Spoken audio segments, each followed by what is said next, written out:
আসসালামু আলাইকুম ওরহমতুল্লাহি ওবারাকাতু।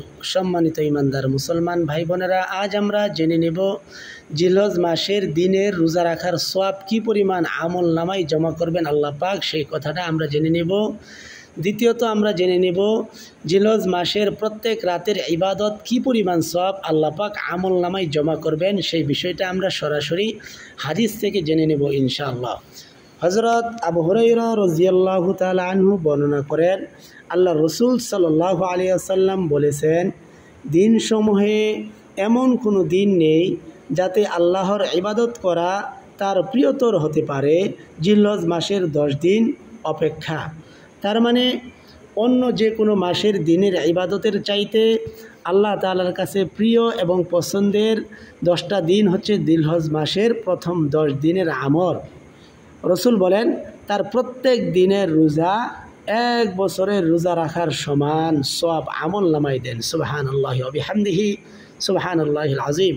অর্থাৎ সারা বছর একজন মানুষ যদি নফল রোজা রেখে যেই পরিমাণ সওয়াব আমল নামায় জমা করতে পারে, এই জিলহজ মাসের একটি রোজা রাখলেই সেই পরিমাণ, অর্থাৎ সারা বছর রোজা রাখার সওয়াব আমল নামায় জমা করা যাবে ইনশাআল্লাহ। প্রত্যেক দিনের রোজার বিনিময়ে সারা বছর রোজা রাখার সওয়াব দিবেন, প্রত্যেকটা রোজার বিনিময়ে। সুবহানাল্লাহ সুবহানাল্লাহ।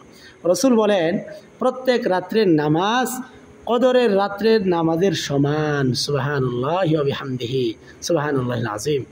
অর্থাৎ শবে কদরে দাঁড়িয়ে থেকে নামাজ আদায় করলে যে পরিমাণ সওয়াব হয়, জিলহজ মাসের প্রত্যেক রাত্রিতে শবে কদরের নামাজের সমপরিমাণ সওয়াব আল্লাহ পাক দিবেন।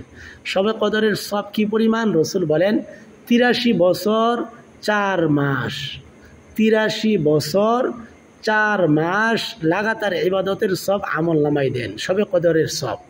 সেজন্য আমরা যদি দিনের বেলায় রোজা রাখি এবং প্রত্যেক রাত্রিতে যদি ইবাদত করি, তাহলে এই পরিমাণ সওয়াবগুলি আমরা আমল নামায় জমা করতে পারবো ইনশাআল্লাহ। সম্মানিত দিনী মুসলমান ভাই বোনেরা, আপনাদের আজকের আমলের ভিডিওটি অবশ্যই ভালো লেগেছে। অন্য মুসলমান ভাই বোন যেন আমল করতে পারে, দিনের বেলায় রোজা রেখে সওয়াবগুলো নিতে পারে, রাত্রেবেলায় ইবাদত করে শবে কদরের সমপরিমাণ সওয়াব যেন আমল নামায় জমা করতে পারে, সেই জন্য অবশ্যই সকলেই সওয়াবের নিয়তে ভিডিওটি শেয়ার করে দেবেন সর্ব জায়গায় ইনশাআল্লাহ। আর ছোট্ট করে একটি লাইক করে দেবেন।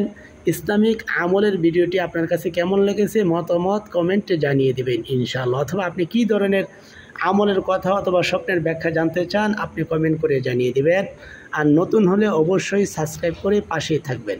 আসসালামু আলাইকুম ওয়া রাহমাতুল্লাহি ওয়া বারাকাতুহু।